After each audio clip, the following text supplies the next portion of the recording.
नमस्कार, आप देख रहे हैं न्यूज़ वन इंडिया। मैं हूं आपके साथ पंकज यादव। करते हैं बुलेटिन की शुरुआत बड़ी खबर के साथ। तो मुख्यमंत्री योगी आदित्यनाथ का आज 3 जिलों में ताबड़तोड़ जनसभाएं हैं। इनमें से बात करें तो सहारनपुर में प्रधानमंत्री नरेंद्र मोदी की रैली के साथ में भी जनसभा को संबोधित करेंगे मुख्यमंत्री योगी आदित्यनाथ। बिजनौर में भी मुख्यमंत्री योगी आदित्यनाथ जनसभा करेंगे। नगीना में भी मुख्यमंत्री योगी आदित्यनाथ जनसभा को संबोधित करेंगे। तो इस वक्त की बड़ी खबर आपको बता रहे, जहां पर मुख्यमंत्री योगी आदित्यनाथ के आज 3 जिलों में ताबड़तोड़ जनसभाएं हैं। सहारनपुर की बात की जाए तो प्रधानमंत्री नरेंद्र मोदी के साथ में रैली को भी संबोधित मुख्यमंत्री करने वाले हैं। बिजनौर की बात की जाए तो बिजनौर भी पहुंचेंगे और इसके अलावा नगीना में भी जनसभा को संबोधित करेंगे मुख्यमंत्री योगी आदित्यनाथ। तो बड़ी खबर आपको बता रहे, जहां पर बता दें मुख्यमंत्री योगी आदित्यनाथ आज सहारनपुर में भी पीएम मोदी की रैली के साथ में जनसभा को संबोधित करेंगे। इसी के अलावा बिजनौर में भी और इसके साथ ही नगीना में भी पहुंचेंगे मुख्यमंत्री योगी आदित्यनाथ और जनसभा को संबोधित मुख्यमंत्री योगी आदित्यनाथ की तरफ से किया जाएगा। तो बड़ी खबर आपको बता रहे, जहां पर मुख्यमंत्री योगी आदित्यनाथ के आज 3 जिलों में ताबड़तोड़ जनसभाएं हैं। बात की जाए तो बिजनौर में भी मुख्यमंत्री योगी आदित्यनाथ जनसभा को संबोधित करेंगे।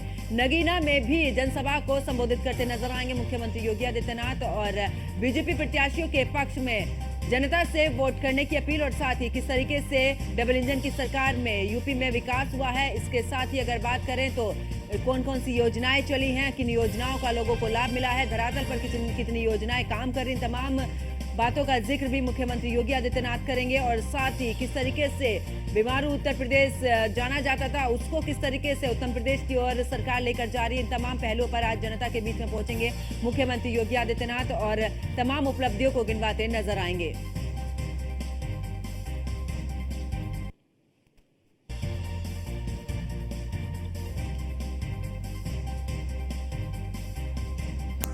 और हमारे साथ में सहारनपुर से हमारे संवाददाता विनीत शर्मा हमारे साथ में और बिजनौर से फैजल हमारे साथ में जुड़ चुके हैं। और बात करें विनीत सहारनपुर की, तो आज प्रधानमंत्री नरेंद्र मोदी भी पहुंचेंगे, लेकिन मुख्यमंत्री योगी आदित्यनाथ भी वहां पर जनसभा को संबोधित करेंगे। क्या कुछ तैयारियां सहारनपुर में? बिल्कुल, देखिए लोकसभा चुनाव को लेकर, क्योंकि पहले चरण का जो मतदान है 19 अप्रैल को होना है, ऐसे में पीएम मोदी आज सहारनपुर पहुंच रहे हैं और यहाँ पर एक बड़ी विशाल जनसभा को मोदी जी यहाँ पर संबोधित करेंगे। इसके साथ ही पीएम मोदी के साथ साथ यहाँ पर यूपी के मुख्यमंत्री योगी आदित्यनाथ भी यहाँ पर मौजूद रहेंगे और आरएलडी के जो राष्ट्रीय अध्यक्ष हैं जयंत चौधरी, वो भी यहाँ पर मंच साझा करेंगे। सीएम योगी की अगर बात की जाए तो लगातार मुख्यमंत्री लोकसभा चुनाव को लेकर प्रचार में जुटे हुए हैं, चुनाव प्रचार कर रहे हैं। अलग अलग जिलों में जाकर पहले उन्होंने प्रबुद्ध सम्मेलन किए हैं। इसके अलावा आज पीएम मोदी सहारनपुर पहुंच रहे, तो इसी बीच में सीएम योगी भी यहाँ पर मंच साझा करेंगे और कहीं ना कहीं इस पूरे कार्यक्रम को लेकर, जनसभा को लेकर यहाँ पर तमाम तैयारियां की गई हैं। पुलिस प्रशासन की ओर से तमाम तैयारियां की गई हैं। चप्पे चप्पे पर यहाँ पर पुलिस की निगाहें रहेंगी, जगह जगह यहाँ पर पुलिसकर्मी तैनात किए गए हैं।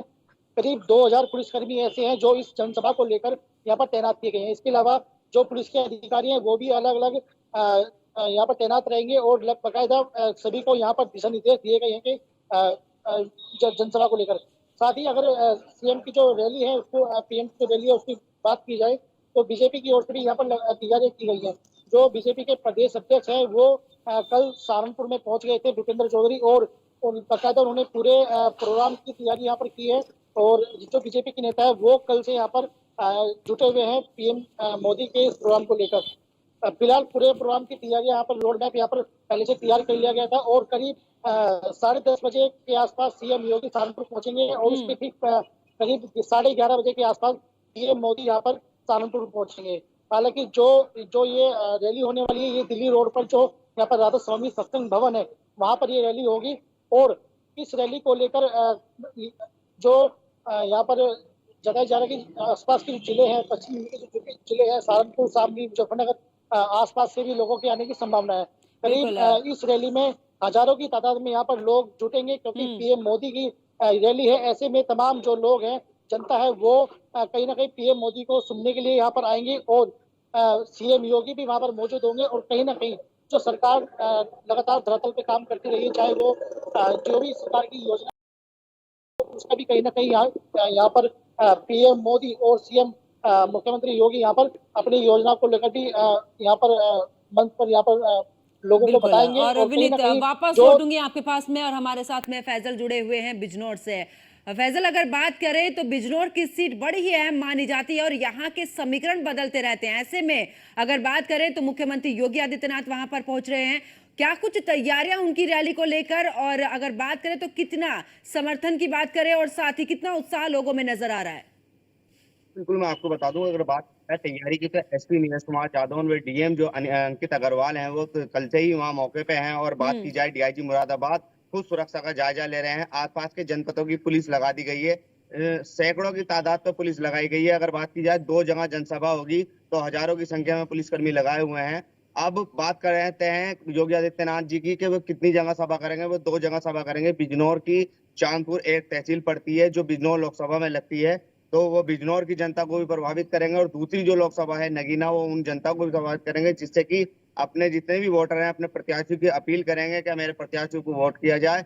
और सूबे के जो योगी आदित्यनाथ मुख्यमंत्री हैं, वो लगातार बिजनौर में, ये तीसरा दौरा बिजनौर में उनका है। और बिजनौर की जो नगीना सीट है, वो कहीं ना कहीं कहा जाता है रिजर्व सीट है, सपा के खाते में अधिकार रहती है, क्योंकि मुस्लिम वहाँ अगर बात की जाए तो 47% है। इसीलिए वहाँ मुस्लिम तय करता है कि कौन सांसद बनेगा और कौन विधायक बनेगा। इसी को लेकर मंदे रखते हुए खुद योगी आदित्यनाथ प्रचार करने के लिए नगीने पहुंचेंगे। कहीं ना कहीं चंद्रशेखर आजाद के आने से समीकरण त्रिकोण हो गया है, क्योंकि अगर चंद्रशेखर आजाद न रहते तो फाइट बताई जा सकती थी इंडिया गठबंधन और एनडीए में, लेकिन चंद्रशेखर आजाद के आने से त्रिकोणीय मुकाबला हो चुका है, दिलचस्प मुकाबला हो चुका है।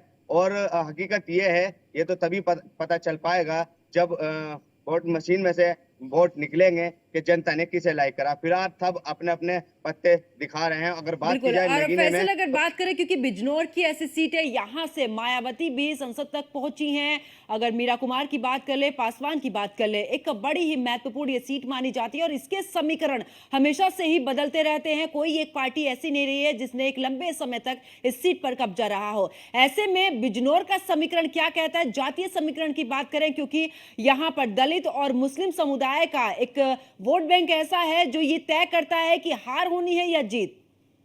बिल्कुल मैं आपको बता दूं, अगर बात की जाए नगीना लोकसभा की, तो मायावती ने खुद ने जो शुरुआत की थी, वो सांसद बन के बिजनौर की नगीना लोकसभा से गई थी। उसी का आज अगर प्रचार की बात की जाए, तो शुरुआत जो प्रचार है, आकाश आनंद आज नगीना आएंगे, तो कहीं ना कहीं लगता है दलित और मुस्लिम को लुभाने के लिए आ रहे हैं। उनके जो प्रत्याशी हैं नगीने के, सुरेंद्र पाल बेनीवाल एडवोकेट हैं, वो पैसे से उनके लिए अपील करने आएंगे। तो कहीं ना कहीं लगता है हर प्रत्याशी अपने जोर लगा रहे हैं, चाहे वो मायावती हो, चाहे वो अखिलेश यादव हो, चाहे वो यूपी के मुख्यमंत्री योगी आदित्यनाथ हो, क्योंकि प्रधानमंत्री पद का चुनाव है ये।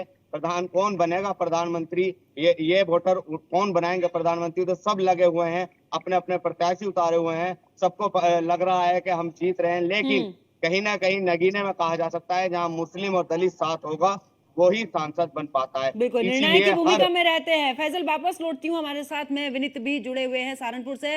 विनीत, सहारनपुर का समीकरण क्या कहता है? क्योंकि दौरे होते रहेंगे, लेकिन जनता का मन क्या है? अगर यहाँ की सीट की बात करें, सहारनपुर की पहली लोकसभा सीट है उत्तर प्रदेश की और पहले चरण में चुनाव है इस सीट पर, क्या लगता है इस बार का समीकरण क्या कुछ नजर आ रहा है? क्योंकि एक तरफ तो गठबंधन है, दूसरी तरफ बीजेपी पूरे 80 लोकसभा सीटों पर अपने पूरे तरीके से एड़ी से लेकर चोटी तक का जोर लगा रही है।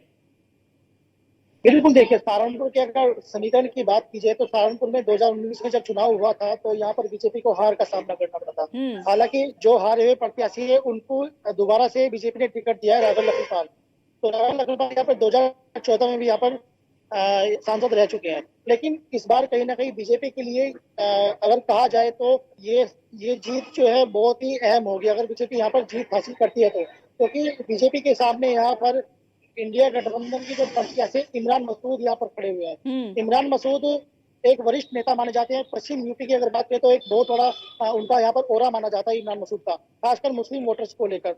मुस्लिम वोटर्स को लेकर इमरान मसूद को लेकर जो मुस्लिम वोटर है कहीं ना कहीं उनके पीछे रहते हैं और अपने यहाँ पर नेता मानते हैं उन्हें। अगर इसके अलावा क्योंकि यहाँ पर बसपा भी यहाँ पर खड़ी हुई है, बसपा से यहाँ पर माजिद अली जो की यहाँ पर अध्यक्ष रहे हैं जिला पंचायत के, तो उनको यहाँ पर टिकट दिया गया है। बीजेपी के लिए ये जीत आसान नहीं है कहीं ना कहीं, इसीलिए बीजेपी को चाहे वो पीएम मोदी हो या फिर मुख्यमंत्री, बार बार मुख्यमंत्री का भी ये दूसरा दौरा यहाँ पर इस लोकसभा चुनाव को लेकर है, तो इस सीट को लेकर अहम माना जा रहा है। क्योंकि लोग इमरान मसूद की अगर बात की जाए, इंडिया गठबंधन की जो प्रत्याशी है वो यहाँ पर कई चुनाव लड़ चुके हैं, विधानसभा का चुनाव लड़ चुके हैं, लोकसभा का चुनाव भी उन्होंने लड़ा है और कहीं ना कहीं अच्छे वोट उन्होंने यहाँ पर पाई है सहारनपुर में। तो बिल्कुल। इसी को लेकर यहाँ पर 3 प्रत्याशी हैं, बसपा के हैं, इंडिया हाँ। गठबंधन के हैं और एनडीए के हैं। बसपा प्रत्याशी की अगर बात की जाए तो वो भी यहाँ पर मुस्लिम कैंडिडेट, यहाँ पर बसपा ने टिकट दिया है मुस्लिम कैंडिडेट को, तो कहीं ना कहीं त्रिकोणीय मुकाबला भी इस चीज को लेकर माना जा रहा है। सहारनपुर की अगर बात की जाए, यहाँ पर 18 लाख के आसपास वोट हैं, वोटर्स जो है, और इसमें से करीब 6.5 लाख वोट मुस्लिम वोटर्स यहाँ पर है। इसके अलावा करीब 8.5 लाख जो वोट हैं, 9.5 लाख जो वोट है उसमें दलित भी आता है और बाकी जो कैटेगरी है वो भी आती है। तो दलित और मुस्लिम का ये जो गठजोड़ है, कहीं ना कहीं ये बीजेपी के लिए इतना आसान नहीं है। तो ये जो सीट है बहुत अहम मानी जा रही है और इसी के लिए चाहे सहारनपुर लोकसभा की बात हो, इसके अलावा कैराना लोकसभा भी की बात की जाए तो वहां पे प्रदीप चौधरी को बीजेपी ने टिकट दिया है। हालांकि वो मौजूदा सांसद है, लेकिन वहां भी वहां पर जो गठबंधन की जो प्रत्याशी है वो वहां पर वो भी मजबूत स्थिति में है।